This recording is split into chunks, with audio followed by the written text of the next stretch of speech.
আমি ছন্দে ছন্দে কথা বলতে পারি না বলে মানুষ আমাদেরকে করে না কোনো আমার ভিডিওকে লাইক। তবুও আমার মনে নেই কোনো ব্যথা, তবুও আমি নীরব হয়ে থাকি। এই নীরব হয়ে থাকার মাঝে একদিন না আমি পাবো আমার সফলতার দেখা। তখন থেকে আমি আপনাদের মাঝে চলে আসব, আবার আসব একা। সারা জীবন ভিডিও করলাম, আমি পেলাম না আমার এই সফলতা। লাইক কমেন্ট করলেন না বলে পাই না আমার এই মনে কোনো ব্যথা।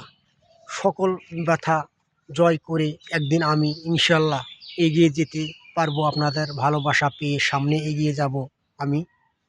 সারা জীবন কথাটা মনে রেখো আপনারা সকলে মিলে, আমি এই কথাটাই জানি। কথা বলেছি ঠিক, আপনারা করবেন বিবেচনা।